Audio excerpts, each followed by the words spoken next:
Terima kasih Anda masih bersama kami di Kompas Pagi, Saudara. Ada informasi dari tim hukum Prabowo Gibran yang menyebut permohonan atau petitum yang disampaikan pasangan Anies Muhaimin dan Ganjar Mahfud cacat formil. Anggota tim hukum Prabowo Gibran, Otto Hasibuan, menjelaskan permohonan pasangan 01 dan 03 untuk melakukan pemilihan digelar ulang serta mendiskualifikasi pasangan Prabowo Gibran mestinya diselesaikan di Bawaslu dan bukan wewenang Mahkamah Konstitusi. Otto menambahkan permohonan itu dianggap cacat formil karena Anies dan Ganjar tidak mempersoalkan perselisihan hasil perolehan suara, tetapi menyinggung mengenai pelanggaran-pelanggaran dan proses pencalonan Gibran sebagai calon wakil presiden. Foto dulu, nanti fotonya nanti lah. Yang pakai topi apa, woi? Dalam permohonan yang diajukan oleh pihak 01, 03 ini, semuanya isinya tidak ada mengenai tentang mana yang benar dari perhitungan mereka dan mana yang salah.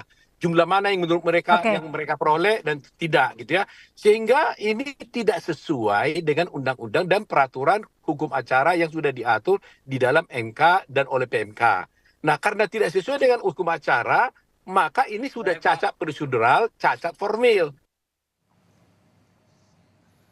Menanggapi pernyataan tim hukum Prabowo Gibran yang bilang permohonan ke MK adalah salah kamar, tim pemenangan nasional Anies Baswedan Muhaimin Iskandar Iwan Tarigan menyebut jika gugatan yang diajukan ke MK soal perselisihan hasil pemilu sudah tepat dilakukan. Iwan bahkan bilang jika tim kuasa hukum Prabowo Gibran akan menangisi kekalahannya di sidang MK.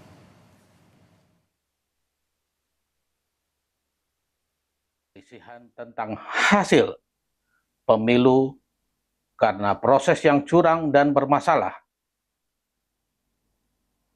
etika dan abuse of power, kekuasaan tentunya akan mempengaruhi hasil akhir di TPS. Kami berharap jangan sampai nanti Bapak Hotman Paris menangis dan Bapak Otto Hasibuan masuk kamar nggak keluar-keluar lagi karena kalah di sidang sengketa Pilpres di MK.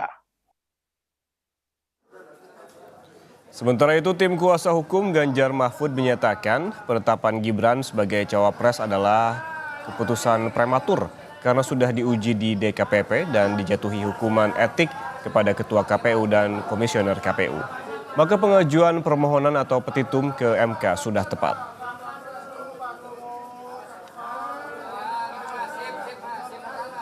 Saudara Gibran, ini adalah putusan yang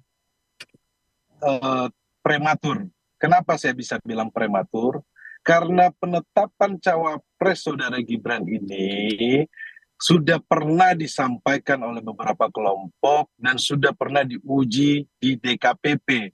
Maka keluar putusan yang dari DKPP menjatuhi hukuman etik kepada Ketua KPU dan komisionernya.